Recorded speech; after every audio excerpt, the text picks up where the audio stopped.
Il y a des rencontres qui font tout basculer. Bienvenue sur Tipping Point. Nous sommes Lucie et Romain, entrepreneurs convaincus que les entreprises et ses leaders jouent un rôle déterminant dans la construction du monde de demain. Un monde que nous rêvons plus juste, plus inclusif et plus respectueux. Nous dénichons pour vous des leaders inspirants et engagés. Ils ont à cœur de vous parler de leur tipping point, ces moments où tout a basculé pour eux. Peut-être deviendront-ils l'un de vos tipping points ? Bonne écoute.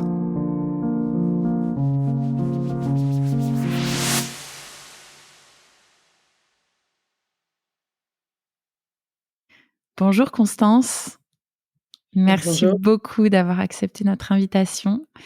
On est très heureux avec Romain de t'accueillir sur le podcast et on va parler ensemble d'un sujet qui nous tient particulièrement à cœur, la santé dans son ensemble, mais aussi et plus particulièrement la santé en entreprise, la santé du dirigeant, la santé des femmes.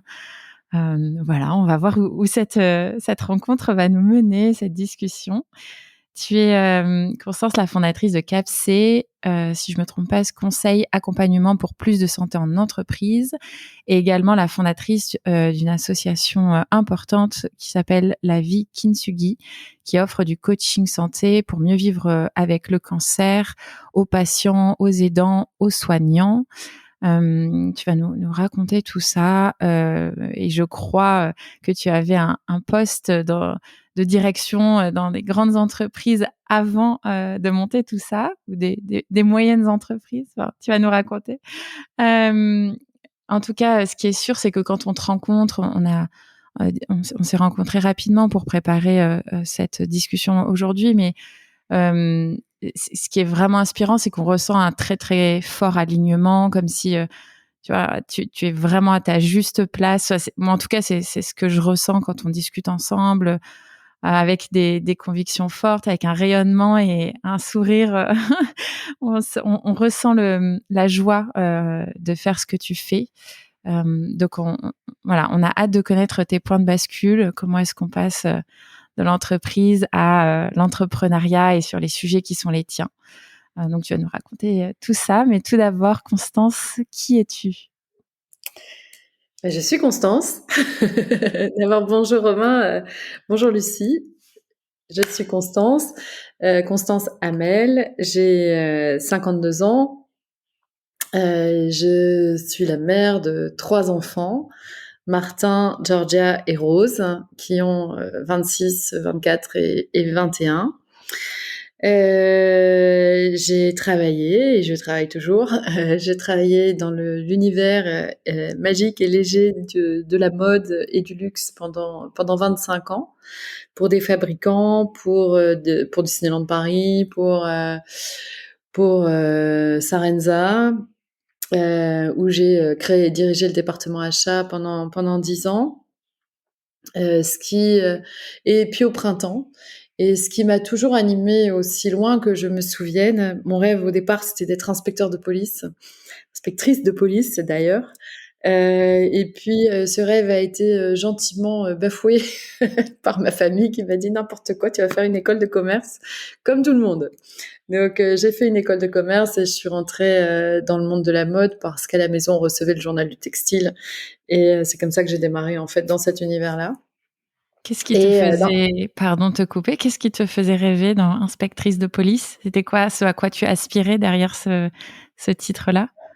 Il y avait d'abord la notion du sport. Quand j'étais ado, grande, c'est qu'on bougeait tout le temps. Enfin, j'étais tout le temps en mouvement et dans ma vision alors pour être très honnête, j'adorais un feuilleton qui s'appelait Mission Casse-cou avec Dempsey et Makepeace. Dempsey, Makepeace, c'était une blonde avec un carré que je trouvais trop belle et je rêvais d'avoir une vie comme la sienne.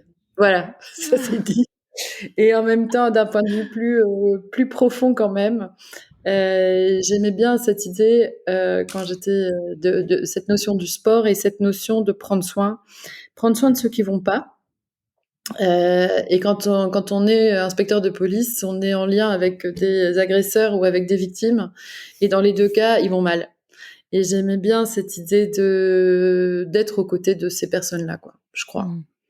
Je recevais La Voix du Nord quand j'étais petite et j'étais toujours fascinée par les faits divers. Pas tellement par curiosité, mais pour imaginer la vie des gens qui vivaient ces faits divers, quoi. Qu'ils soient victimes ou qu'ils soient agresseurs. Voilà, ça c'est dit. C'était une super série, Mission Cascou. J'aimais beaucoup aussi. Ah, bah, ça me fait plaisir parce que souvent personne la connaît. Voilà, je le lâche aussi, là. Voilà, bah, mon idole, c'était Makepeace. Et, et puis, donc j'ai fait une école de commerce. J'ai fait un stage passionnant quand j'avais 20 ans. Pendant un an, j'ai bossé chez Decathlon où je devais trouver, et là j'étais un peu inspectrice parce que je devais trouver tous les terrains possibles à 10, 20 et 30 ans en fonction des critères d'implantation. Et je travaillais pour la région Sud-Méditerranée et mon job c'était d'aller collecter un maximum d'informations auprès des conseils généraux, des conseils départementaux, de la région, des chambres de commerce, des mairies pour essayer de comprendre l'évolution de la ville à 10, 20 ou 30 ans. Donc là, mon métier d'inspectrice, je l'ai fait à ce moment-là, à sillonner le sud de la France, qui en plus m'a permis de découvrir une région que j'affectionne particulièrement. Voilà. Donc, et quand j'ai été diplômée, j'ai pris le boulot que je pouvais trouver, et c'était dans une entreprise qui fabriquait des gants, des écharpes et des chapeaux, qui était un des derniers fabricants français. J'ai vécu l'arrivée des 35 heures et j'ai milité auprès de Martine Aubry à l'époque en mode c'est pas possible, vous allez tuer des villages français, vous n'avez pas le droit de faire ça. Bon, elle ne m'a pas entendue puisque l'entreprise a dû délocaliser. Et, euh, et voilà, donc j'ai travaillé pour cette entreprise, puis pour Disney, puis du commercial, je suis passée aux achats. Des achats, je suis passée à la direction des achats, notamment chez Sarenza.com, où là, tout était à créer. Et là, j'ai découvert un monde de l'entreprise beaucoup plus léger, beaucoup plus joyeux, jusqu'à ce que l'entreprise soit reprise, jusqu'à ce que Sarenza soit repris. Et là, j'ai milité pour rester. C'était pas gagné au départ, en disant que cette boîte, c'était comme la mienne, j'allais rester coûte que coûte, et ça a marché. En tout cas, la personne qui a repris m'a fait confiance. Et à partir de là, on a eu avec le repreneur vraiment un échange où il arrivait de grosses entreprises, il arrivait du web, il arrivait d'un monde des grandes écoles, des parisiennes, etc., qui était structuré d'une certaine manière. Et donc, il voulait des CV, il voulait des profils, et moi, je voulais des gens, des humains. Et ça a été un peu mon petit combat avec lui, gentiment, pendant 7 ans, sur le thème, en fait, ce qui est important pour moi, c'est que les gens soient contents de venir le matin, c'est que on leur donne, on vit des croissances à 300% dans le monde, dans l'univers de la mode, alors que le marché est à +1, voire à -10. Et cette joie, faut qu'elle s'exprime, quoi. Faut qu'on se la partage, ne serait-ce qu'entre nous, parce que c'est extraordinaire de vivre ça. Et donc on peut dire que c'est un de mes premiers dirigeants coachés, ce dirigeant-là. Et je crois que dans la vie de l'entreprise, c'est mes années les plus fun, quoi. Vraiment les plus fun, parce qu'on travaillait énormément, mais dans la joie, dans le fun. Vraiment. Quand on partait en déplacement très tôt le matin, quand on revenait très tard le soir, on était somme toute toujours très contents de se retrouver, parce que l'équipe était heureuse de se lever le matin et heureuse de travailler, quoi. Et la raison pour laquelle je suis partie, c'est justement parce qu'elle était trop heureuse et qu'on me l'a reproché, que les RH me l'ont reproché, que la direction me l'a reproché, que c'était pas normal qu'une équipe soit si contente de venir le matin. Et il y a un moment, du coup, j'ai perdu le sens. En fait, je savais plus pourquoi je venais le matin si ça c'était reproché. Enfin, je comprenais plus. Alors évidemment, les croissances n'étaient plus à 300%. Elles tendaient à passer à 2 chiffres, voire à 1 chiffre. Mais Mais ce qui avait fait la force, en tout cas, de l'entreprise au début, c'était cette joie. Et cette joie, elle rayonnait vraiment dans tout l'écosystème de l'entreprise, auprès des fournisseurs, auprès des clients, auprès de tout le monde. Et cette joie n'était plus. Voilà. Donc Quels sont les reproches que l'on te fait à ce moment-là? c'est pas normal que ton équipe soit si heureuse. Et c'était uniquement ton équipe ou toute la boîte était comme ça? Non, mon équipe. Au début, c'était toute la boîte. Et donc c'est quoi la normalité en fait? C'est que les gens fassent la gueule quand ils arrivent au bureau? La normalité à ce moment-là dans l'entreprise, c'est que l'open space soit silencieux, qu'on y reste de 9h à 19h, qu'on entende les mouches voler, ce qui était très souvent le cas. Mais nous, on se marrait en parallèle, quoi. Et oui, il fallait que les gens soient là jusqu'à 19h, sinon ils travaillaient pas, qu'ils soient sérieux, qu'ils soient silencieux, voilà, quoi. On est en quelle année, là, Constance, quand tu décris ça? Là, on est entre 2008 et 2007 et 2014. D'accord. Et je suis partie en 2014. En me disant, quitte à perdre le sens, je pars complètement. Je savais, en allant là où j'allais, que ça allait changer, que ce serait pas aussi fun, en tout cas pour moi, en tant qu'équipe. Mais le challenge était intéressant et j'y allais. Je quittais pour aller, j'allais travailler pour un grand magasin. Et l'idée de ce grand magasin, où à ce moment-là, la règle, c'était justement, encore une fois, le sérieux. On est belle, on est dans la mode, donc on fait la gueule. C'était à ce moment-là la mode, c'était ça.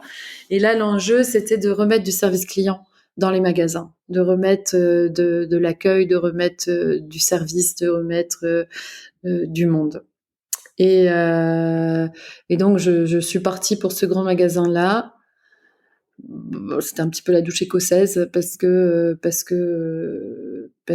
j'adore d'ailleurs toujours ce grand magasin, mais je n'ai pas pu. Il y a eu des luttes internes qui ont fait que je n'ai pas pu prendre toute la partie commerciale et donc toute la partie service client de l'univers de la chaussure.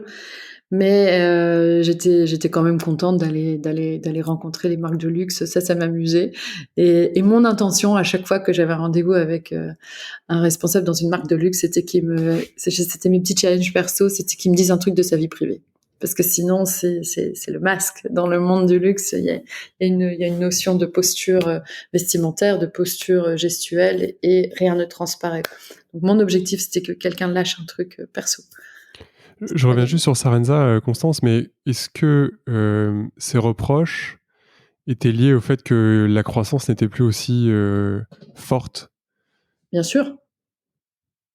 La croissance aurait été toujours aussi forte, on t'aurait jamais fait ce reproche de les gens sont trop heureux, selon toi?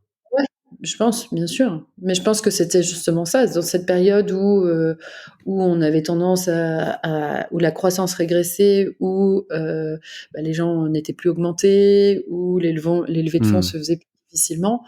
C'est le moment où il fallait, au contraire, être encore plus joyeux, quoi, pour donner envie aux gens de venir le matin, parce que sinon c'était compliqué. Mais on n'était pas d'accord par rapport à ça. Ouais. Je suis partie. Et quand je suis partie, je l'ai dit, je vois plus le sens, en fait. Je vois pas où vous voulez aller, je vois plus le sens. Et en fait, la concurrence commençait à être plus forte. Il y avait des Amazon, il y avait des Zalando qui commençaient vraiment à prendre la place. Et du coup, personne savait comment se placer, en fait. Alors que moi, ma vision, c'était de dire, mais continuons à faire ce qu'on a toujours fait, quoi. Et c'est ça qui marche, et c'est ça qui plaît. On sera peut-être pas Amazon, on sera peut-être pas Zalando, mais ce qu'on fait, faisons-le bien.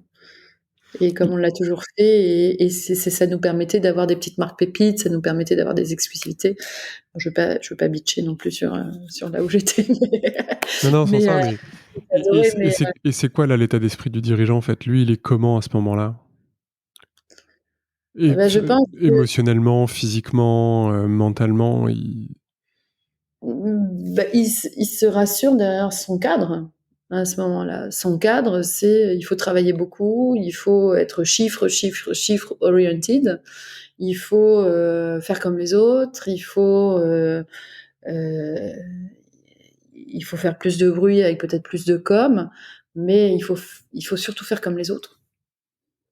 Et du coup, au point de perdre son identité et au point de perdre les personnes. Moi, je disais, il y avait 4 piliers dans l'entreprise, c'était des femmes, et il y avait la directrice marketing, la directrice de la com, la directrice du commerce et moi, et au point de les perdre, en fait, pour rentrer dans une norme des entreprises d'avant, c'est-à-dire du chiffre, de la présence, euh, mais il n'y avait plus de vision. Mm. Il y avait plus de vision. Et est-ce que tu es déjà attentive à la santé dans ces années-là, chez Saranza, après dans le grand magasin? Est-ce que c'est des sujets que tu commences à toucher du doigt, à ressentir, que ce soit la santé des dirigeants qui t'entourent, mais également de l'organisation, des collaborateurs, ou pas encore? Ça a toujours été là. Ça a toujours été là. Je crois qu'aussi loin que je me souvienne, d'abord moi, à l'âge de 25 ans, j'ai fait des crises d'angoisse énormes qu'on appelle, qui se traduisaient par de la spasmophilie, et il fallait que je me libère de ça, de ces crises qui arrivaient n'importe comment quand j'étais dans un tunnel, dans un ascenseur, dans un restaurant. Ça arrivait d'un coup, je savais pas pourquoi, et mon corps se mettait à s'emballer, je me mettais à transpirer et je croyais que j'allais tomber. Donc à partir de là, j'avais 23 ans quand ça a commencé. À partir de là, j'ai commencé à travailler sur moi et à réfléchir au sens de ce qui m'arrivait. Et donc, et si je le vivais pour moi, oui, ça a toujours été quelque chose d'important. Le bien-être des gens qui travaillaient avec moi, j'étais fatiguée, c'est normal qu'elles bossent de chez elles, même si le télétravail n'existait pas à l'époque. Enfin, je crois que j'étais assez ouverte à le plus important, c'est toi, quoi. Si tu vas pas bien, de toute façon, tu pourras pas bosser, donc prends soin de toi. Et tu peux nous dire est-ce que tu l'as dépassé et comment tu l'as dépassé? C'était quoi le message du corps lié à la spasmophilie? Je pense qu'au fond de moi, j'avais une peur viscérale de mourir. J'avais 25 ans, c'était le moment le plus fort. Je pense comme tout le monde, hein, j'avais peur de ma mort. J'avais très peur de ma mort. Et je crois que j'ai accepté que je puisse mourir. D'abord, j'ai accepté de faire ces crises. Ça a commencé comme ça. Le point de bascule, puisqu'on parle de tipping point, j'étais avec mon ex-mari en avion. Donc là, c'était le summum de la crise, hein, l'avion. C'était le summum de la peur. Je remettais ma vie dans les mains d'un inconnu. Là, c'était pas possible.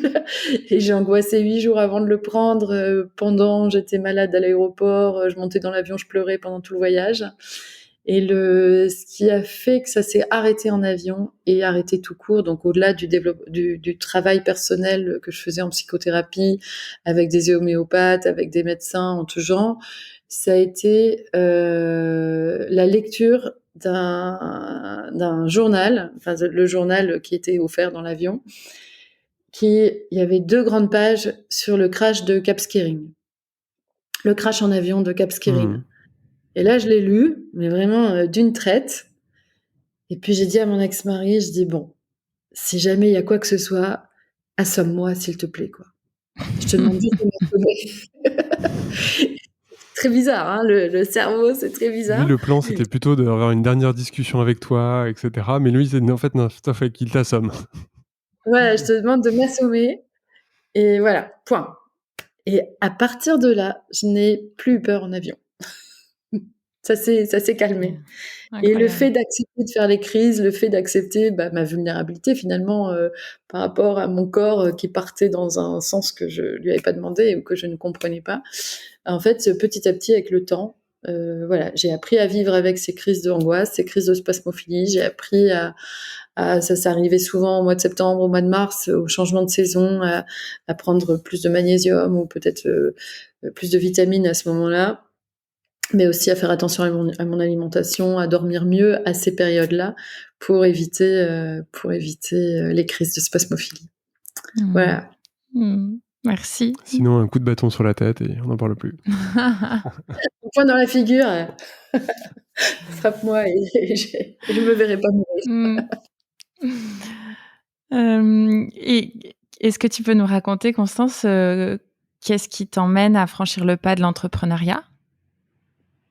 Puisque là, on t'a laissé dans les grands magasins. Rayon chaussures. Rayon chaussures. Alors justement, le premier pas dans l'entrepreneuriat, c'est quand je travaillais dans les grands magasins et finalement dans les grands magasins, on n'est pas très sollicité pour le travail. Hein. C'est-à-dire que mes journées, enfin en tout cas à ce moment-là et dans ce grand magasin-là, je n'étais pas très sollicitée et donc j'ai eu le temps de créer une marque de chaussettes. Donc j'ai créé une marque de chaussettes qui a très bien fonctionné, mais mon associé, ça s'est mal passé avec mon associé, et donc la marque s'est arrêtée. Mais mon premier pas dans l'entrepreneuriat, c'était ça. Et le point de bascule, ça a été 1 an après. J'avais quitté les grands magasins. Je suis rentrée chez un fabricant de chaussures, dans une start-up en fait qui vendait des chaussures un peu partout en Europe comme directrice commerciale. Et mon intention à ce moment-là, c'était d'envoyer du love dans les magasins. Mais mon point, c'était de dire si les gens n'achètent pas sur Internet et qu'ils poussent la porte de votre magasin, c'est qu'ils viennent chercher du lien. Donc offrez-leur ce lien, quoi. Offrez-leur l'accueil comme si vous accueillez une meilleure amie. Offrez du love. Point. Et alors que je terminais une formation où tout le monde faisait le cœur avec les mains en mode on vient chercher du love dans les magasins. Moi, mon job, c'est de prendre soin de vous pour que vous preniez soin des clients. Je dis à mon boss le midi, je crois que ma vie est belle. Je n'ai plus d'ennui, mon divorce va être prononcé bientôt, ma maison sera bientôt finie, tout va bien. Et mon fils m'appelle à 18h pour me dire « Maman, j'ai une tumeur ». Et là, mon boss me regarde et me fait « Ah, c'est peut-être pas tout à fait fini les problèmes ». Et donc, mon fils m'annonce qu'il a une tumeur. Donc, au début, j'éclate de rire en me disant « Mais arrête de déconner, dis-moi ce que tu as vraiment ». Lui, il était étudiant à l'IESEG à Lille à ce moment-là. Et là, je raccroche, je parle au médecin, enfin, je lui demande de me donner le nom du médecin, j'appelle le médecin et le médecin me dit oui, c'est une tumeur, je vous mets tout de suite en lien, enfin, je transfère tout de suite son dossier au centre de cancérologie à Lille, pas très loin. Bon. Et dans le voyage, en fait, qui m'a amenée à la maison, donc de mon travail vers la maison, j'étais dans le train de banlieue et là, je me suis dit, là, il faut tout de suite trouver des médecins avec lesquels il va s'entendre. Il faut qu'il ait des projets, il faut qu'il ait envie de vivre. Il faut que je le mette en lien avec des thérapeutes qui vont prendre soin de son corps, de son âme ou de son esprit pendant que les médecins prendront soin de son corps. Et surtout, il faut qu'il ait des projets à court, moyen et long terme. Et le lendemain, j'ai appelé un copain généraliste avec lequel on est resté très proche tout au long de la maladie et que je remercie à chaque fois que je reparle de cette histoire parce que vraiment, sans lui, j'aurais jamais été aussi active pendant cette période-là. Qui m'appelle et qui me dit « Écoute, tu es quelqu'un de cash, donc je vais être cash, prépare-toi au pire ». Et quand il m'a dit ça, évidemment, le monde s'est effondré pour moi. Et sur le coup, je me suis effondrée toute la journée. Je me souviens, j'étais dans ma parka, je regardais l'émission de télé d'une de mes copines tout en regardant Grease sur mon ordi avec ma fille et en pleurant non-stop. Et tout de suite, j'ai commencé à mettre en place des choses, quoi, à appeler mes amis en mode on va avoir besoin de vous les mois prochains, à appeler les parents des amis de Martin en leur disant vos enfants vont avoir besoin de vous les mois prochains. Et à activer ma famille dans le Nord en mode Martin veut pas rentrer à Paris tout de suite, donc est-ce que vous pouvez lui amener du café, de la bouffe, essayer de faire en sorte que voilà, soyez là, quoi. Il a pas conscience, lui, il avait pas conscience qu'il était malade, en tout cas pas à ce point, et il croyait que je délirais, et donc soyez présents. Et tout le monde a été là. Et la maladie, donc il avait une tumeur de 17 cm dans la jambe, et la maladie, donc très vite, elle a été annoncée. Le 22 décembre, elle a été annoncée. Le 24, il a fêté Noël chez son père. Le 27, c'est mon anniversaire. Et là, j'ai dit, avec une de mes amies, on s'est dit, on va faire une grosse soirée. Une grosse soirée pour, il avait appelé son cancer Étienne. On va faire une soirée We All Fuck Étienne, tous déguisés en super-héros pour niquer Étienne. Voilà. Et j'ai une amie qui a organisé une cagnotte sur le thème il n'y a pas de place pour Étienne dans l'avion, pour lui offrir un voyage. Et cette soirée, on devait être 30, on était plus de 100. Mes amis, leurs enfants, les amis de Martin, leurs parents, les amis de mes filles, leurs parents aussi. Enfin, plein de gens. Il y a plein de gens que je connaissais pas. La nourrice des enfants qui avait fait un énorme couscous, Malika, parce que c'est Malika. Et en fait, cette soirée était dingue. Elle était dingue parce que lui, il s'est rasé la tête avec son meilleur ami, en super-héros, forcément, en sage. Et voilà. Et le lendemain, il démarrait la chimio. Cette chimio qui n'a pas marché. Et 15 jours plus tard, je vous passe les détails, la décision d'amputer la jambe a été prise.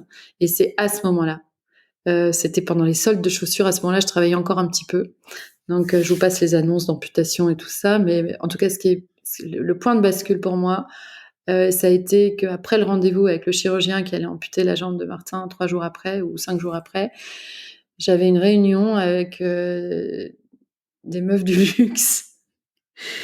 Et là, en même temps, je faisais les fichiers des soldes parce que c'est le 3e des marques de soldes. Et à chaque fois que je voyais une ligne de produit, je voyais la ligne modèle, je voyais comme si ça coupait. Et mon cerveau a bugué à ce moment-là en mode stop. En mode stop.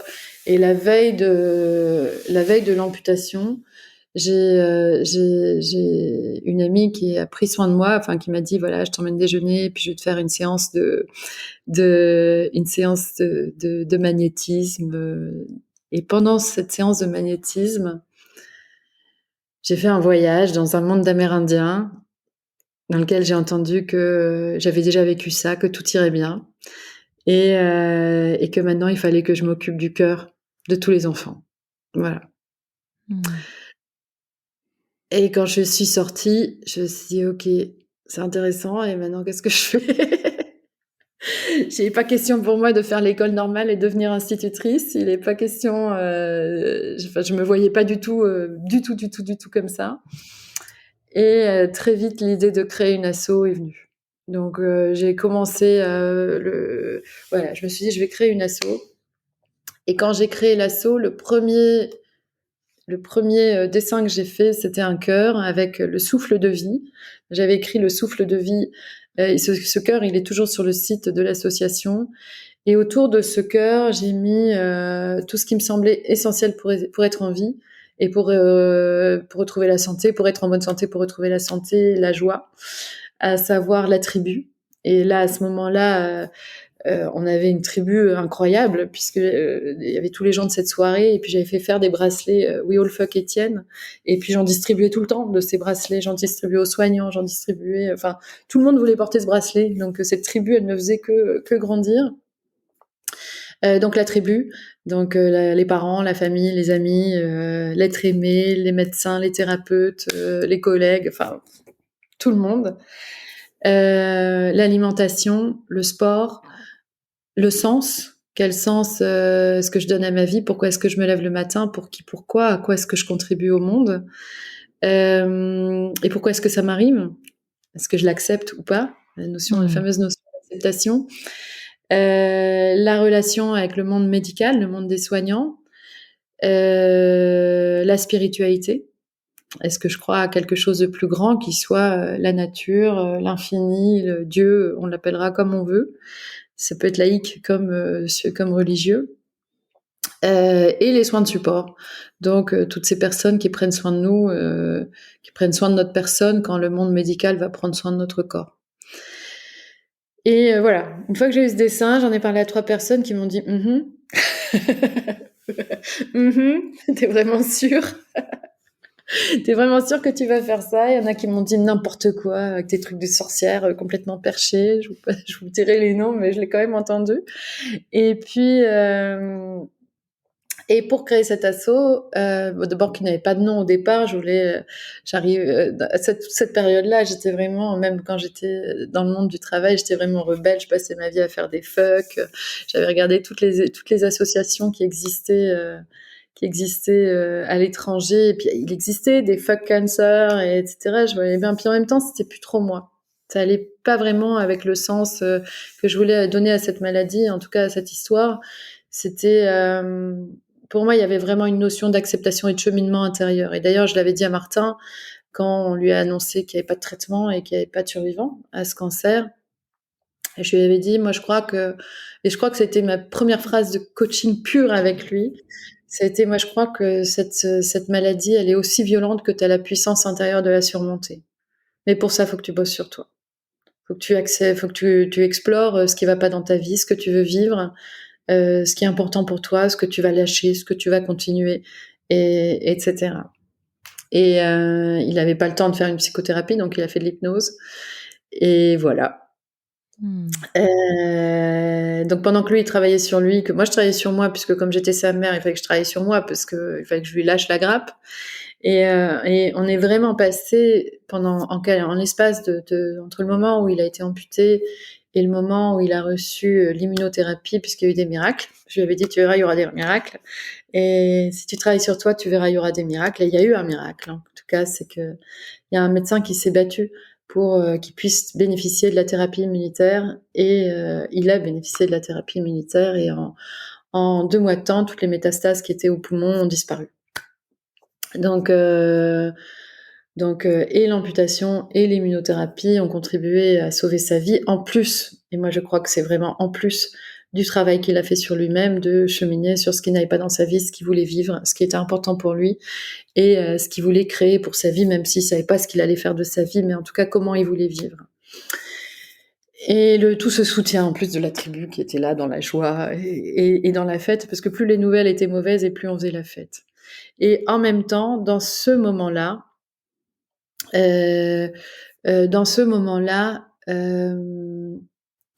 on est vraiment passé, en tout cas lui, il est vraiment passé de monsieur et madame Leferrand, à l'époque je m'appelais encore Leferrand, ont un fils qui s'appelle Martin, qui a un cancer, à Martin Leferrand a un cancer, et s'il a besoin, il va solliciter ses parents.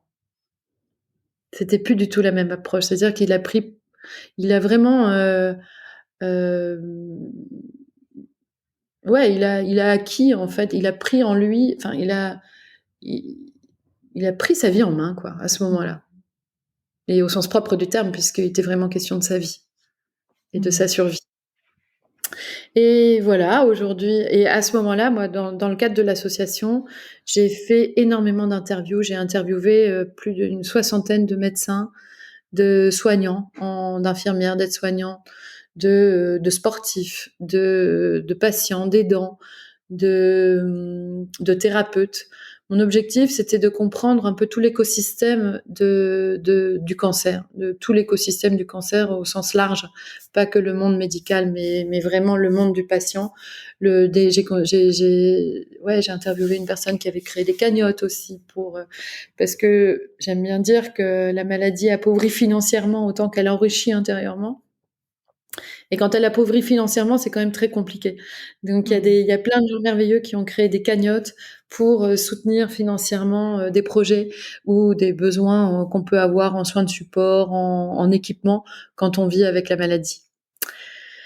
Voilà, et puis l'association a été officiellement créée début juin 2017 et le site lancé en novembre. Et au moment où le site a été lancé, je me suis dit, en fait, ça va aller.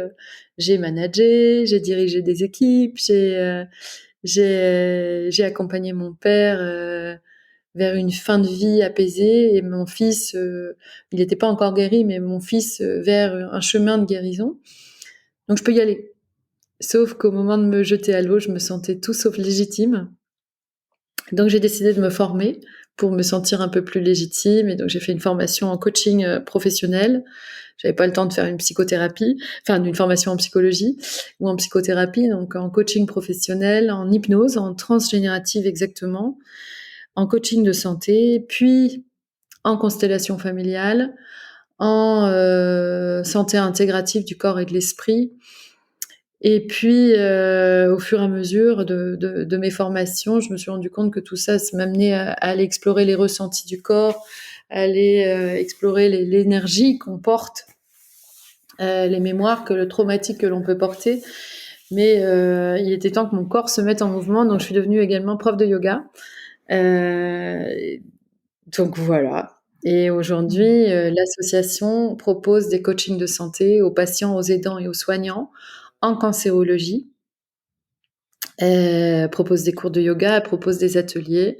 Il y a 15 coachs dans l'association, un peu partout en France. Il y en a une à Lyon. Et on accompagne en 5 ans, on a accompagné l'année dernière plus de 200 personnes sur des parcours de coaching. Et l'idée, c'est que la personne, j'aime toujours bien dire, j'adore les petites phrases toutes faites que je crée, que la maladie, c'est un temps pour recevoir. Et donc, on offre ces parcours de coaching pour une adhésion de 30 €. La personne a droit à 10 séances de coaching individuel, tous les cours de yoga pendant 1 an et 2 ateliers en groupe. Et un jour, quand elle ira mieux, elle redonnera, mais peut-être à l'association, mais peut-être à une autre. Et puis, c'est le début de l'économie circulaire où je donne, je reçois, je donne, je reçois, et qui est dans l'équilibre de la vie. Voilà. Et ce qui m'a donné envie de créer Capsé, enfin, sauf si tu veux. Juste, Constance, parce que donc l'association s'appelle La Vie Kintsugi, et Kintsugi, c'est aussi beau. Je sais pas si tu veux nous en dire 2 mots de l'image et de la symbolique qu'il y a derrière. Mais carrément. Le Kintsugi, en fait, j'ai mis 3 mois à trouver le nom de l'association, et j'ai encore mis 3 mois à réussir à prononcer ce nom. Je Je l'ai suis bien prononcé ou pas du tout? Tu l'as très Si? bien Ah bon? prononcé. Le Kintsugi. Le Kintsugi, la raison pour laquelle j'ai choisi ce nom, d'abord c'est parce qu'il m'a été soufflé par une amie, mais aussi parce il est une métaphore de la résilience et qui vient d'une philosophie japonaise qui relève de l'art de la réparation. Au Japon, quand une céramique est cassée, plutôt que de jeter les morceaux, on prend le temps de les rassembler, on prend le temps de les recoller, et on vient venir les recoller avec une laque saupoudrée d'or. Cette partie qui est recollée devient incassable, et surtout on garde l'histoire passée et on crée quelque chose de nouveau avec la maladie. Donc les blessures en fait deviennent un nouvel ancrage, en fait, enfin le symbole d'un nouvel ancrage, d'une résilience. Et j'aime bien dire qu'on est plus fort de ses blessures et plus beau de ses fêlures. On devient authentique. Dans le cadre de l'asso, j'avais eu la chance d'interviewer un psychiatre américain qui s'appelle David Spiegel, et qui disait que quand on est face au cancer et quand on vit avec le cancer, quelque part, face à la finitude, on devient authentique. Et je crois qu'en fait, nos obstacles, les obstacles de notre vie nous invitent à aller explorer en nous ce qui n'est plus juste pour nous, pour faire de la place à ce qui est notre cœur d'enfant, notre rayonnement intérieur, notre essence pure, quoi. Voilà. Et notre intention avec le coaching de la vie Kintsugi et le coaching de santé en général, c'est vraiment d'aller reconnecter la personne avec son essence la plus profonde et la plus pure, pour qu'elle crée la vie, sa vie, au plus près de qui elle est. Bon, en tout cas, moi j'avais envie de remercier Martin et te remercier toi pour ce que voilà, pour ce que vous avez créé finalement par ces obstacles-là, puisque on a aussi des personnes qu'on connaît assez bien qui se sont fait accompagner grâce à ton association, Constance. Donc, ouais, vraiment, voilà,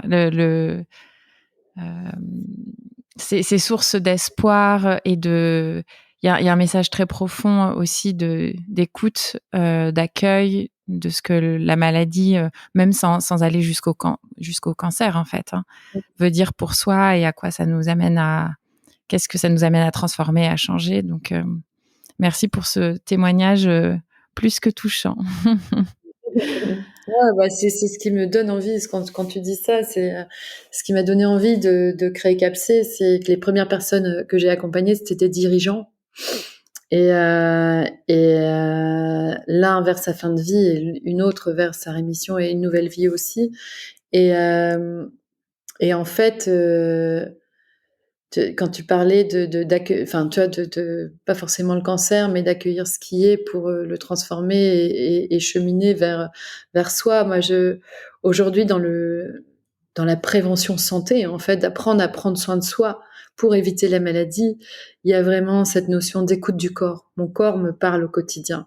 Et ça va commencer par une petite douleur qui, si je ne l'écoute pas, va devenir une douleur aiguë, forte, qui, si je ne l'écoute pas, en tout cas c'est ma croyance, pourra devenir une douleur chronique, puis une maladie aiguë, puis une maladie chronique. Enfin, je l'ai relu dans un des cours que j'ai reçus sur la santé intégrative du corps et de l'esprit. Et je pense que quand on apprend à écouter son corps, quand on apprend à communiquer avec son corps, que l'on soit par exemple là, ici et maintenant, et que s'il y a une douleur qui arrive, c'est ok, je fais de la place, c'est peut-être quelque chose qui est pas complètement juste dans ce que je vis ici et maintenant. Et puis d'aller écouter ça, d'aller explorer ça pour réajuster ce que je vis et que mon corps redevienne fluide. Enfin, que la circulation de l'énergie soit fluide à nouveau. Et justement, quand tu es dirigeant, puisque tu accompagnes beaucoup de dirigeants également avec ta société de conseil, comment est-ce que parce qu'on entend toujours prendre soin de soi. Oui, je sais que je dois prendre soin de moi, mais j'ai pas le temps, mais c'est un challenge, mais j'arrive pas à faire de la place à ça. Tu vois, comment est-ce que toi qu'est-ce que tu conseilles, ou en tout cas comment est-ce que tu accompagnes justement pour que ces dirigeants-là qui sont sous plein d'injonctions court terme, de tout doux qui s'allonge tout le temps, tu vois, avec une énorme charge mentale également, puissent être attentifs à leur santé. Et j'aimais bien, j'ai lu, je crois, je sais pas si c'est sur ton LinkedIn ou sur ton site, que la santé était le premier acte managérial. Et je trouve ça très fort, en fait. Mais comment est-ce que tu fais pour que ta santé devienne ton premier acte managérial, et comment tu le prends vraiment en compte, alors même que ça déborde partout autour? Quand tu es en avion avec un jeune enfant, on va te demander, toi tu vas penser à la sécurité de ton enfant, enfin naturellement tu vas penser à la sécurité de ton enfant, et pourtant on va te demander de t'attacher en premier. Et à partir du moment où toi tu seras attaché, tu pourras attacher ton enfant. Donc l'idée, c'est que prends soin de toi, et à ce moment-là tu pourras prendre soin des autres. Ouais, l'idée c'est que tout part de toi en fait. Si toi tu respires, si toi tu prends le temps de te poser, de te recentrer, si toi en tant que dirigeant tu respectes ta vie personnelle, tu respectes ta vie privée. Ça ne veut pas dire que tu n'as pas une charge mentale élevée, mais en tout cas, tu respectes des temps de repos. Tu n'envoies pas des textos à 23h le soir, tu n'envoies pas des mails à passer 19h. Parce que toi, tu as décidé de prendre soin de toi le soir. À ce moment-là, ça va rayonner dans toute l'entreprise. Parce que le dirigeant, il est observé. Alors la question, c'est maintenant, et c'est toute la base du coaching, le coaching, il n'est pas fait pour te faire changer. L'idée, c'est que toi, tu as envie de prendre soin de toi. Toi, le dirigeant, tu as envie de prendre soin de toi parce que tu sais que tu as envie de tenir dans la durée, parce que tu sais que ton entreprise, tu y tiens et tu veux qu'elle dure et qu'elle perdure, et que tout son écosystème dure et perdure également. Donc, tu prends conscience, et mon premier job, c'est d'éveiller en fait à ça, c'est d'éveiller à la santé versus la maladie et versus la médecine. En France, on confond tout. On confond médecine, santé, maladie. On a un ministère de la Santé qui parle de maladie et de médecine. La santé, c'est un bien-être mental, un bien-être physique, un bien-être social, qui ne se limite pas à l'absence de maladie et de handicap. La médecine vient soigner la maladie. Ça peut être une médecine de prévention, mais c'est rare en France. On a plutôt une médecine de soins.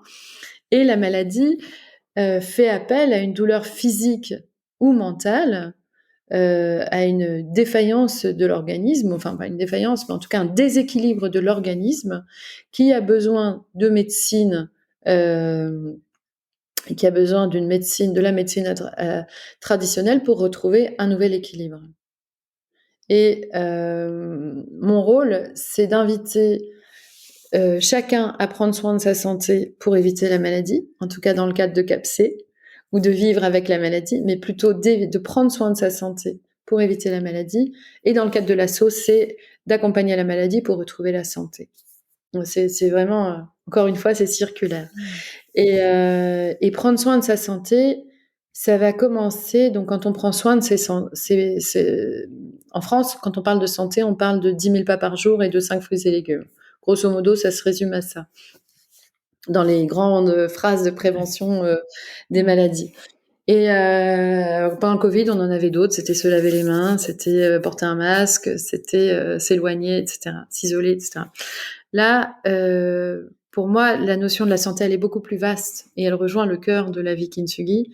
C'est plutôt comment je pense, comment je bouge, comment je respire, comment je mange, comment je dors, et comment j'interagis avec le monde. Comment j'interagis avec moi-même, comment j'interagis avec l'autre, comment j'interagis avec la terre, comment j'interagis avec les animaux, comment j'interagis avec l'autre. Et ça, le coaching de santé de CAPC va proposer d'accompagner, de réapprendre à respirer, parce que on est à peu près tous en apnée ici. Donc on ne sait plus respirer, donc de réapprendre à respirer, de prendre des temps plusieurs fois par jour. Ma fille qui est en 6e année de médecine, qui passe au concours là de l'internat dans un mois, je lui ai demandé je sais pas si elle le fait, mais je lui ai demandé de se mettre une alerte toutes les minutes pour prendre le temps de respirer longuement, profondément. 1 minute. Je demande pas plus. Mais déjà, cette minute-là, je lui dis, c'est comme si, prendre cette minute-là, c'est comme si tu mangeais le midi. C'est si tu viens nourrir tes cellules d'oxygène et tu viens nettoyer ton corps. Donc, c'est respirer. Cultiver un mindset, donc un état d'esprit qui soit plus positif. On est câblé pour le négatif. On est câblé pour nous adapter. On est câblé pour nous adapter au danger. Et on va avoir tendance à regarder tout le négatif pour s'améliorer, parce qu'on a été élevé pour s'améliorer, hein, pas juste pour être, mais on n'a pas été élevé pour être qui on était, mais juste il faut toujours être meilleur. Donc là, on va lâcher ça. Et on va on va lâcher cette pensée d'amélioration, de jugement, de culpabilité, pour revenir à ok, je m'accepte comme je suis. Je suis pas parfaite, hein. Déjà à la base, le constat de base, j'ai une très mauvaise nouvelle pour tout le monde. On est tous parfaitement imparfaits. donc, la boulette. ouais, c'est ça. Donc déjà d'accepter ça. Je suis totalement imparfaite. Lucie, tu es totalement imparfaite. Romain, tu es totalement imparfait. Et bienvenue à cette imperfection. Elle va permettre de lâcher une petite pression. Et ensuite, c'est de m'accepter comme je suis, de regarder tout ce que j'ai. On a grosso modo, toutes les personnes qui vont écouter en tout cas, on a à peu près tous un toit pour dormir. On a ce qu'il faut pour vivre, pour manger, pour respirer. Jusqu'à présent, on a encore de l'eau pour boire. On a cette chance. On a eu cette chance de l'abondance. On a tout et on a même eu trop ces dernières décennies. À tel point qu'on a gâché énormément de ressources. Et donc de regarder ce qu'on a et de regarder ce dont on a besoin et ce qu'on a. Et on a tout finalement. On a la pensée, on a la capacité à observer ce qu'on a et se réjouir de ce qu'on a. Donc prendre le temps un peu chaque jour de cultiver de la pensée positive et voire même de la gratitude. La gratitude, selon le HeartMath Institute, c'est la meilleure émotion pour la santé. C'est celle qui va améliorer notre fréquence cardiaque et notre rayonnement. Je crois que notre aura, elle monte à 4 mètres quand on cultive de la gratitude régulièrement. Et quand on ressent de la honte, à l'inverse, on se recroqueville sur soi et notre aura, elle se rétracte, elle se rétrécit. Donc voilà, le coaching, nous inviter à formuler une intention de mieux-être, un nouvel équilibre. Donc, je suis stressée, pardon, j'ai une charge mentale de ma boule, je prends pas le temps de prendre soin de moi, etc. Donc, on va prendre le temps de définir une intention de mieux-être. Je suis énervée. Je parle mal à mes collaborateurs, du coup mes collaborateurs me parlent mal. Je suis fâchée à peu près avec tout le monde. Enfin, j'exagère, hein. Là, je dresse le panneau, le tableau le pire. Et donc, première étape, c'est de définir une intention de mieux-être, une intention de nouvel équilibre. Je veux créer ça pour ma vie. Je veux créer plus d'équilibre. Je veux créer plus d'harmonie dans ma vie. Je veux créer plus hier, j'accompagnais une dirigeante, c'était je veux créer plus de fluidité. Je veux créer plus de joie, plus d'équilibre. Et tout le chemin, ça va être dans un premier temps d'aller explorer la vie quand tout ça s'est créé et d'explorer le futur. Et c'est pas bizarre, hein, c'est d'aller explorer le futur, puis d'observer l'impact de ce que je crée sur ma vie pour ma vie. Donc, comment devient ma vie quand je crée ça? Puis l'impact sur mon environnement, puis l'impact dans le monde, puis voilà, à quoi est-ce que je sers dans le monde quand je crée ça pour ma vie? Et vraiment et quand le corps intègre ça, le corps fait pas la différence entre le réel et le ressenti. Et donc, quand le corps fait cette expérience-là, quand le cœur fait cette expérience-là, quand toutes mes cellules font cette expérience-là, bah, ça devient réel, en fait. Ça devient possible. Donc, on va créer ce futur-là. Et puis après, on va aller explorer ce qui m'en a empêché. Donc, sur plusieurs séances, peut-être dans mes relations avec une personne, je me rends compte que il y a une répétition permanente d'un schéma. Ben, on va aller débugger ce schéma pour créer de la fluidité dans la relation. On va débugger des sensations corporelles. Par exemple, à chaque fois que je prends la parole en public, j'ai une douleur, j'ai comme une boule de plomb dans la gorge.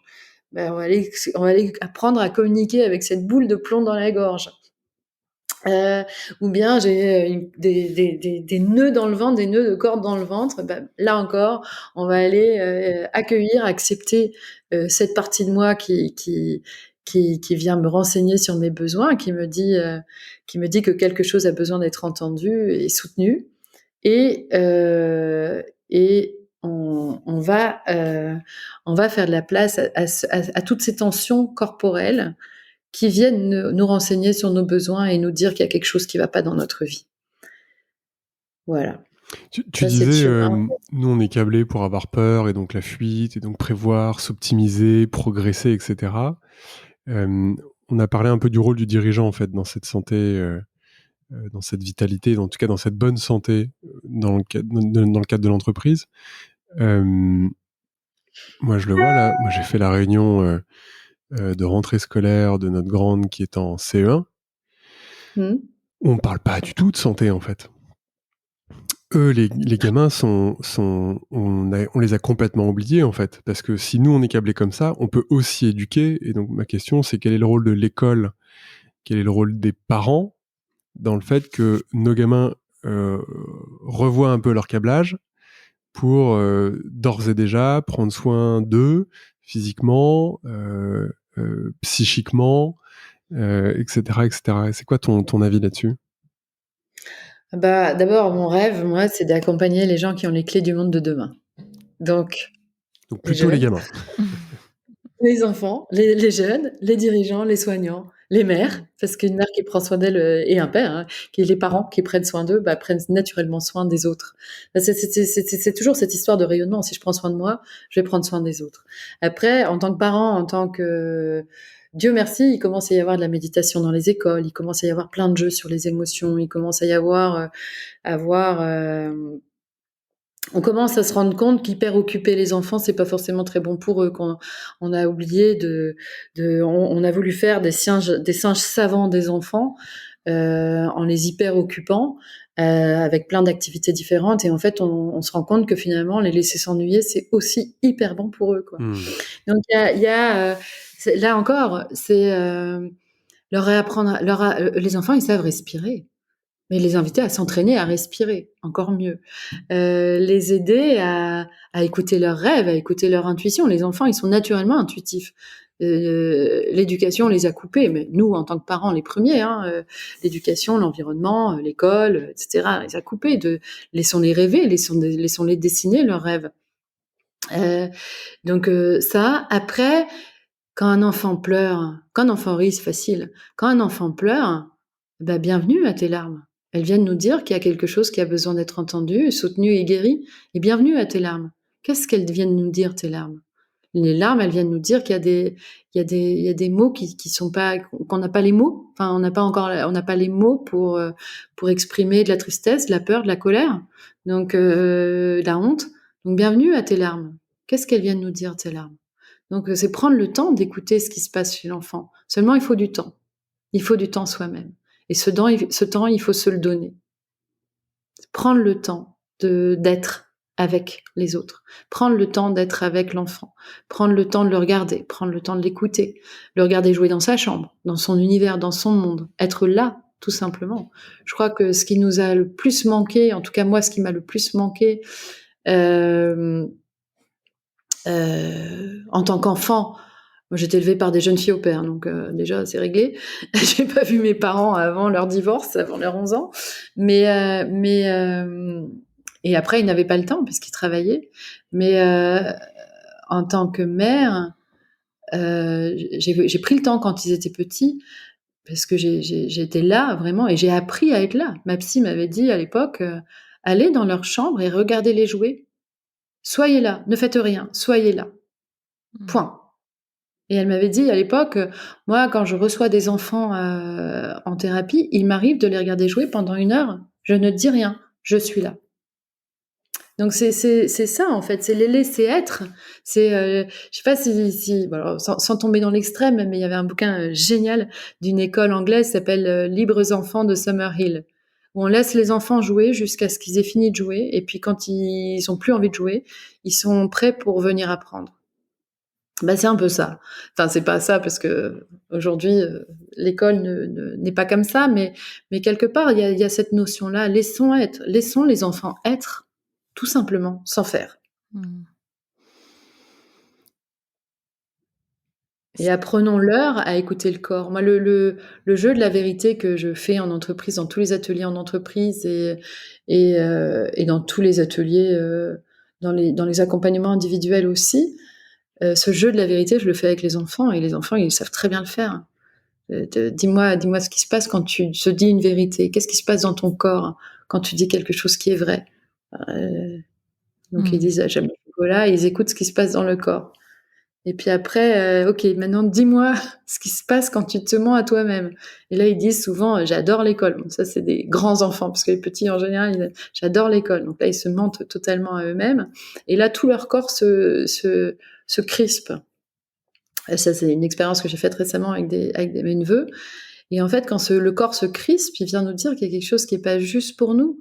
Et si on apprend à écouter ça, à ces mensonges qu'on se fait à soi-même, on peut rectifier le tir et on peut rectifier nos comportements, on peut rectifier nos relations, on peut rectifier notre vie pour être en vérité avec nous-mêmes. Et ça nécessite quand même de s'affranchir du regard extérieur. Parce que tu vois, quand on n'est pas en train de lâcher la grappe de nos gamins, et qu'on est toujours à leur dire fais ceci, fais cela, on essaie d'être en contrôle en fait. Moi, je vois autour de nous, et peut-être même que nous, on est comme ça. Et donc, il n'y a pas de jugement dans ce que je dis, mais en étant en contrôle, on a quand même l'impression qu'on va pouvoir les emmener dans l'endroit où il est bon d'être, c'est-à-dire bon à l'école, bon en sport, puis en plus, il faut être beau. Et donc c'est ça qui va t'emmener vers une espèce de voie royale d'une réussite imaginaire. Et quand je vois ou je discute avec certains parents qui ont complètement lâché la grappe de leur gamin, eux se sont complètement affranchis du regard des autres. C'est-à-dire, il fait ce qu'il veut, on peut faire l'école à la maison, et comme tu dis, il veut jouer, il joue, il est là, et ça en fait des gamins qui sont hyper conscients, hyper connectés, hyper présents. Et moi, j'ai déjà été bluffé par des gamins qui ont eu 8-10 ans, mais qui ont compris en 2 secondes qui j'étais, alors que tu peux travailler avec des gens depuis 10-15 ans qui n'ont toujours pas une demi-once de compréhension de comment tu fonctionnes et qu'est-ce qui est important pour toi, par exemple. Oui, parce qu'un enfant qu'on laisse libre, il observe. Et il grandit par l'observation. Enfin, on nous a fait croire que et ça c'est dans l'éducation parentale et même à l'école, les enfants ils ne copient pas ce que vous dites, hein, ils copient ce que vous faites et qui vous êtes. C'est la même chose en entreprise, hein, on inspire ou au contraire on dégoûte. Mais c'est nos comportements et c'est notre façon d'être que les enfants vont modéliser. Ils vont pas modéliser ce que vous leur dites, ça c'est que du son, hein. En revanche, ce que vous leur faites vivre, ce qu'on leur fait vivre, ça, ils vont l'intégrer. Ça, c'est très Et ils vont important. intégrer les émotions associées à ce qu'on leur fait vivre.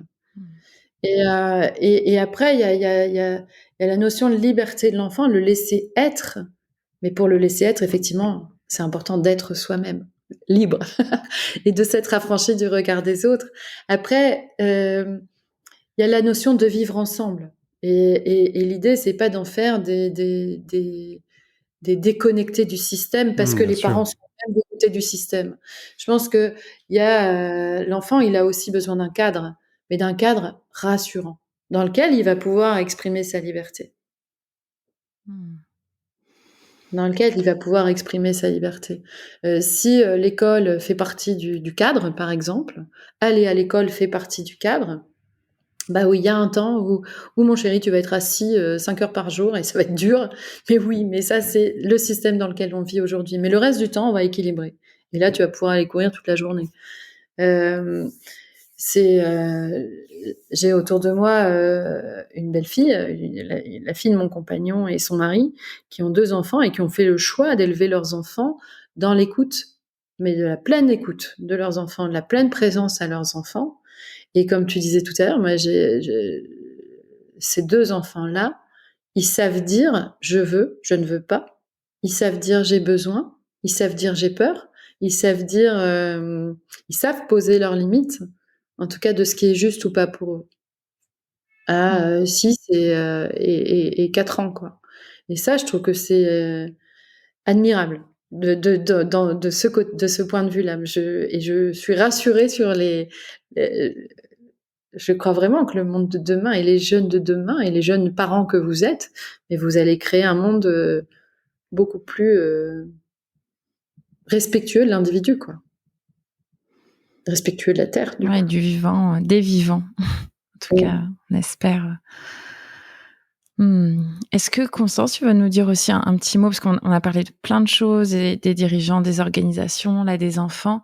J'avais juste envie de t'entendre un petit mot sur la santé des femmes aussi, puisque je sais que c'est un sujet qui te tient à cœur et où, par certains, en France, on est encore parfois un peu loin de prendre en compte ce sujet-là au niveau de l'importance qu'il a. J'aimerais bien t'entendre là-dessus. Ouais, effectivement, la santé des femmes, et particulièrement en entreprise, c'est un vrai sujet pour moi.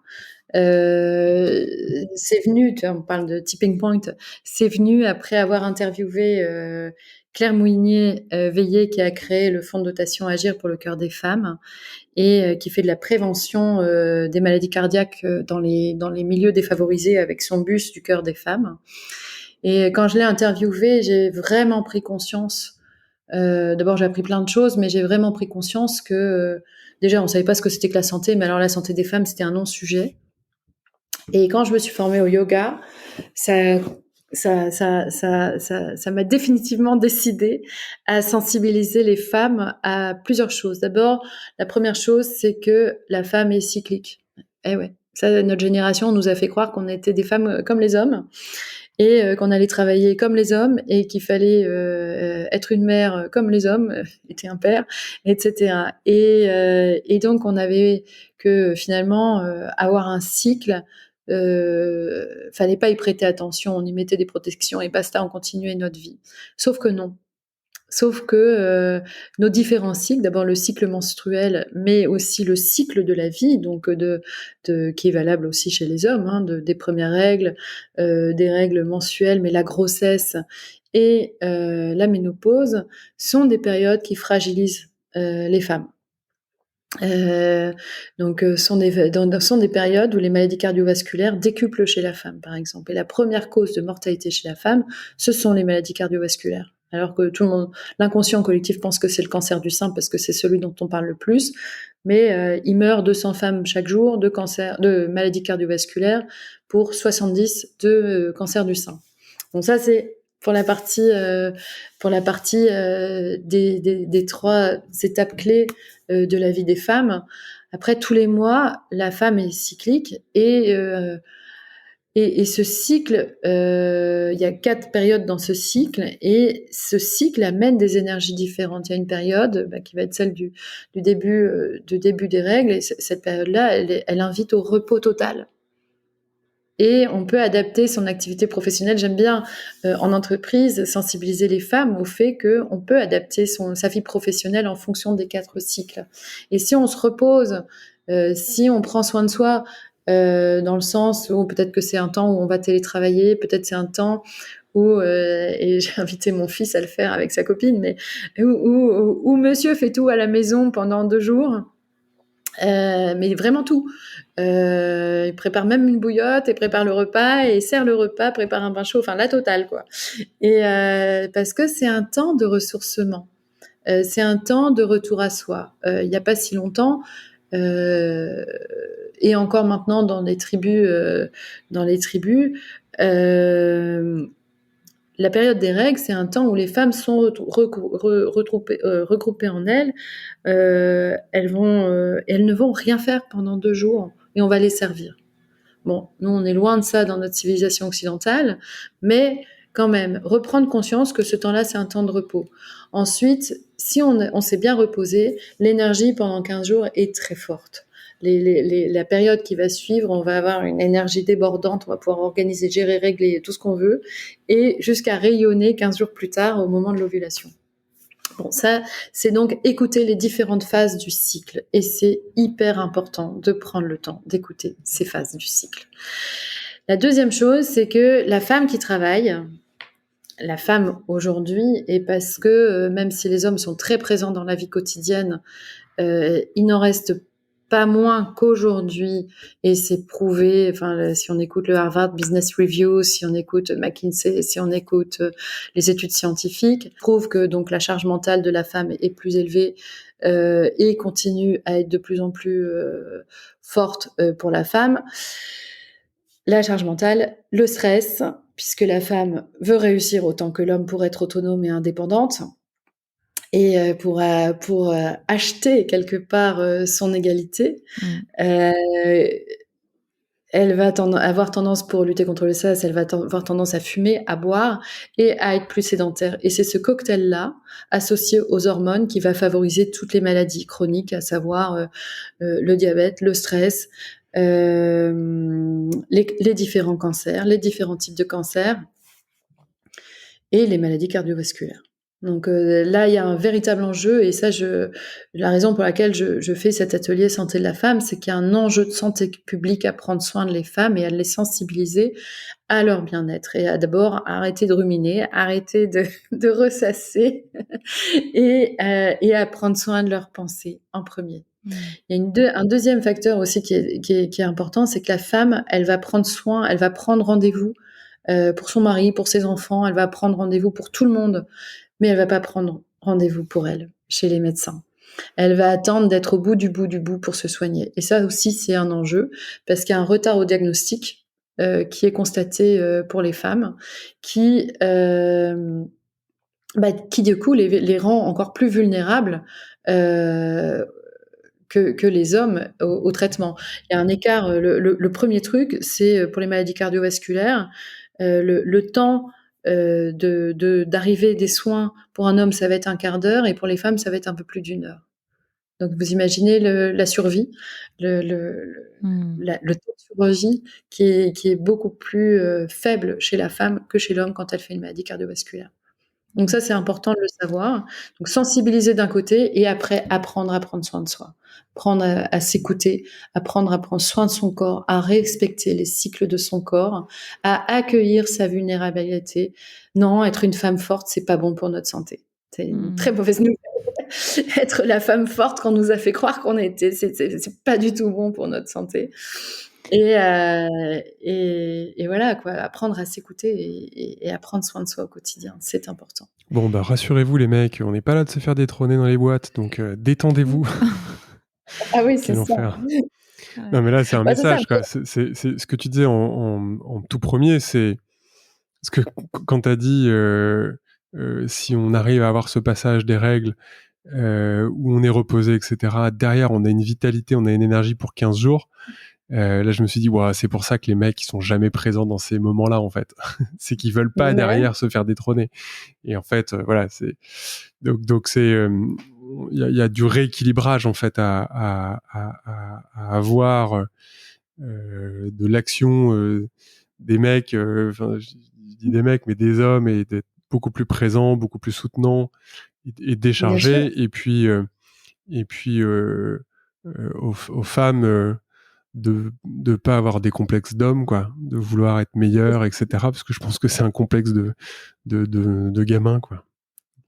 Bah, c'est un complexe de gamin. Après, c'est un complexe. Moi, je me souviens, j'ai quand même entendu des boss me dire moi, j'adore recruter des femmes divorcées parce qu'elles en font 4 fois plus. Oh, l'enfer. Tu vois, c'est des choses comme ça dans lesquelles on a été. On nous a fait croire que nos règles, c'était rien.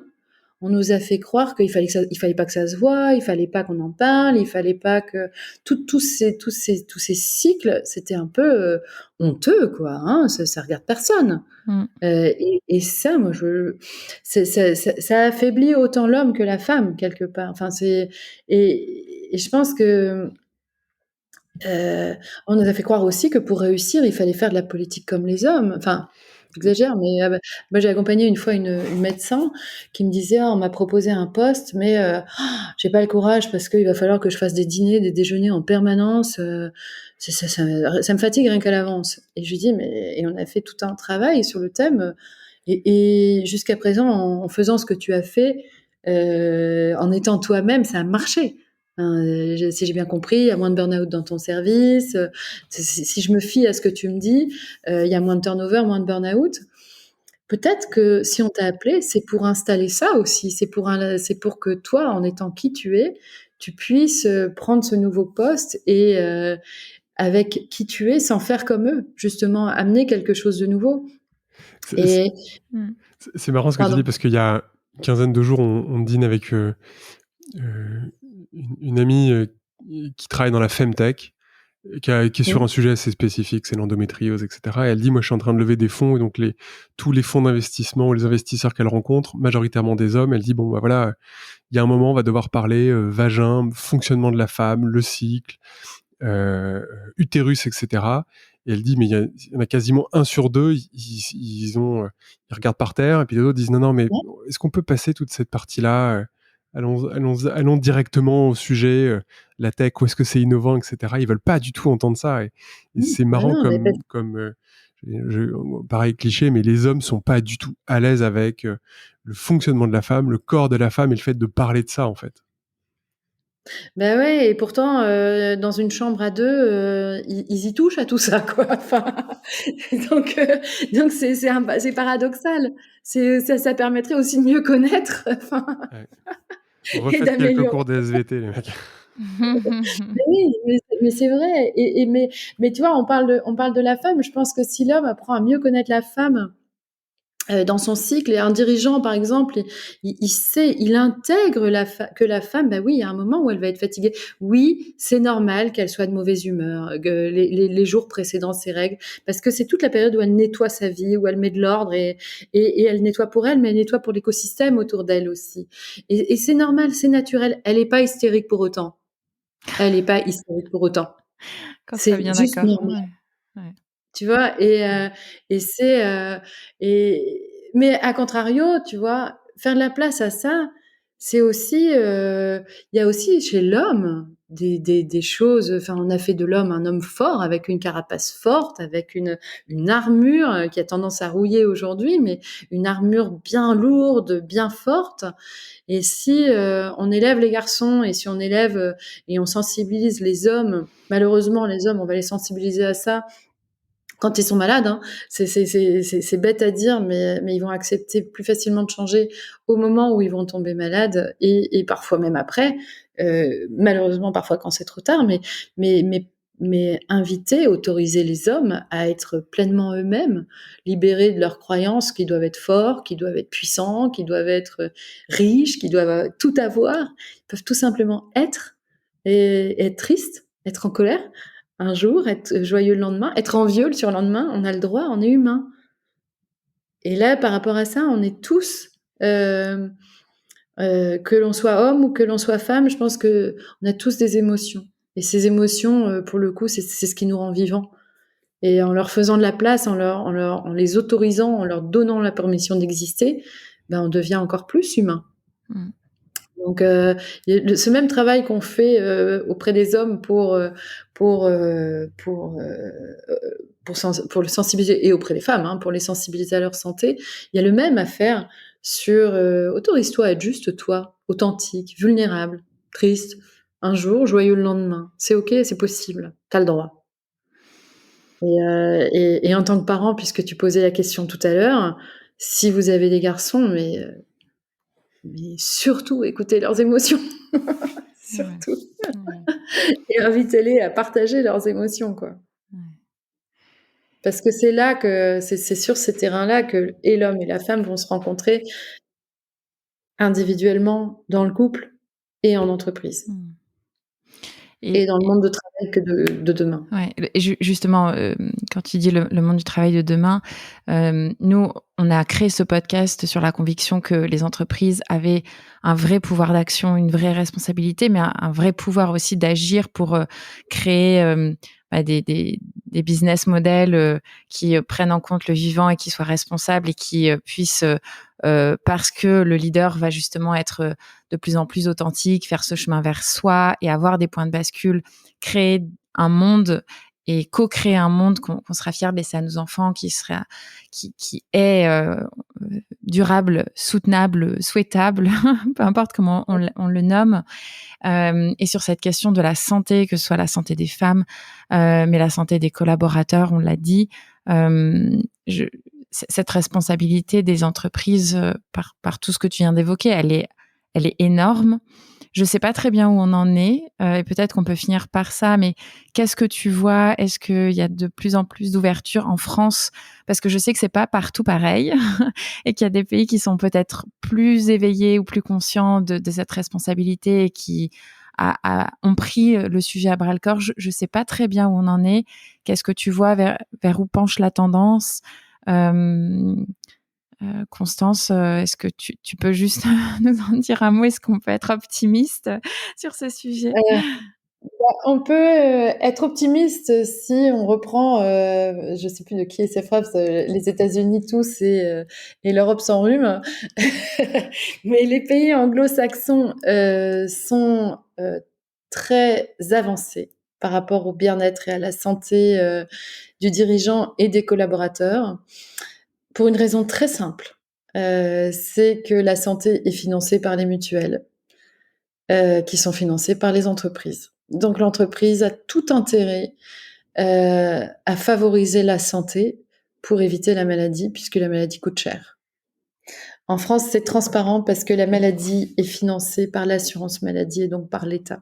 Donc on ne sait pas combien coûte la maladie. On ne sait pas qu'une séance de chimio, ça coûte 5 000 €. On ne sait pas qu'un traitement d'immunothérapie, ça coûte 7 000 €. La séance, on ne sait pas ça. On ne sait pas quand ça a un coût. Et il y a de moins en moins d'argent dans les caisses. Le monde médical est en souffrance. Donc, de toute façon, l'équilibre entre santé et maladie, à mon avis, il va se faire naturellement parce que de plus en plus, la santé est financée par les mutuelles, va être financée par les mutuelles.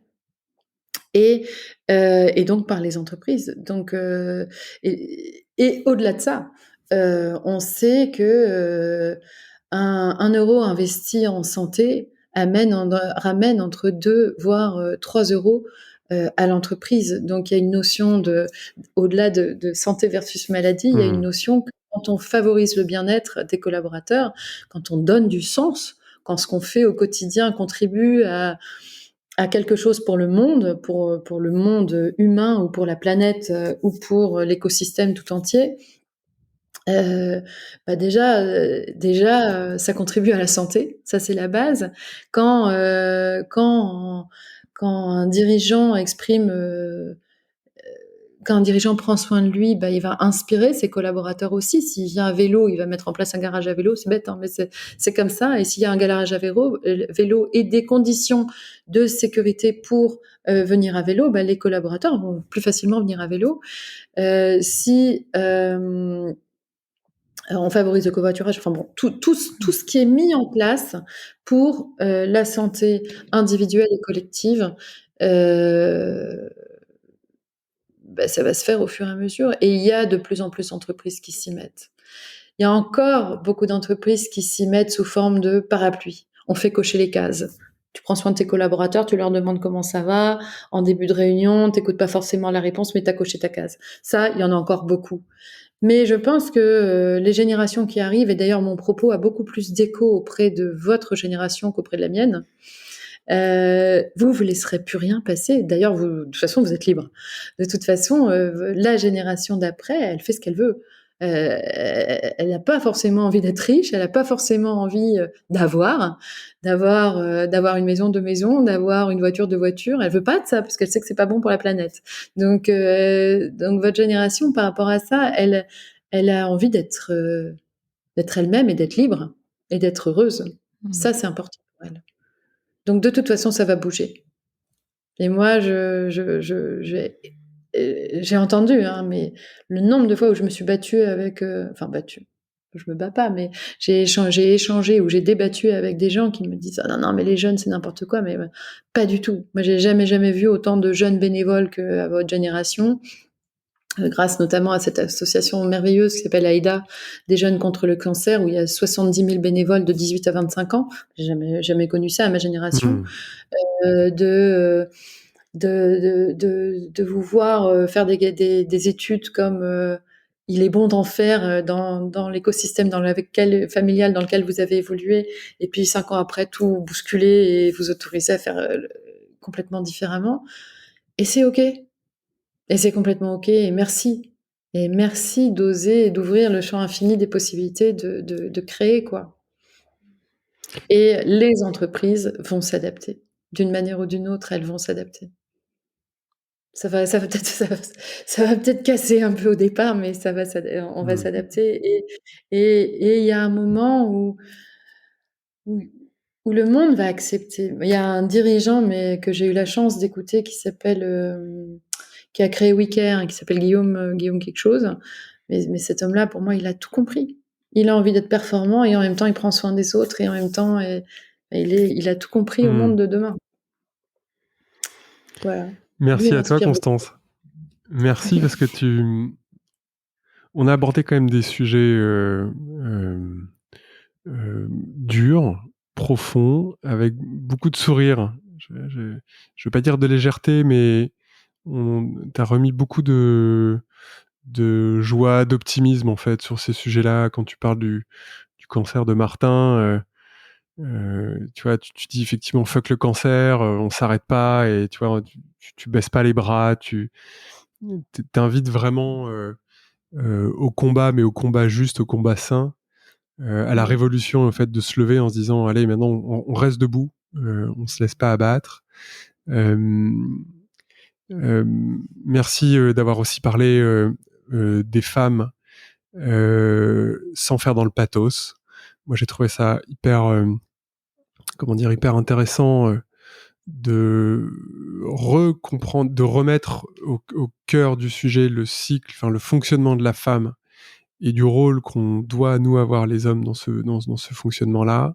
Merci pour tout ce que tu fais, les assos, cette association et le fait de porter la voix de la santé au cœur des organisations et dans le fait de faire éclore ça dans la tête des dirigeants pour qu'on puisse bâtir ce monde dont on rêve et ce monde dont nos enfants libres continueront de s'emparer, à développer. Donc voilà, pour tout ça, vraiment merci. Moi, j'ai passé un très très bon moment en ta compagnie. On a hâte de pouvoir se voir en vrai.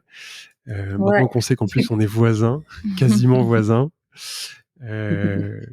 Donc voilà, un grand merci Constance pour le temps que tu nous as accordé et la passion que tu mets dans cette vocation et dans cette voie que tu explores. Merci pour tout. Merci pour ces merci, ça fait du bien. Des fois, quand on est seul avec son petit bâton de pèlerin, on se sent vraiment très seul, quoi. Donc merci à vous de me laisser exprimer ça, parce que mon rêve, c'est d'avoir un haut-parleur et de crier sur LinkedIn et de crier dans le monde que la santé, c'est la base de tout, quoi. Donc n'hésitez pas, connectez-vous à Constance, suivez sur LinkedIn, on remettra tous les liens dans l'épisode, le lien de l'association. Et puis, j'ai envie de dire bravo Martin.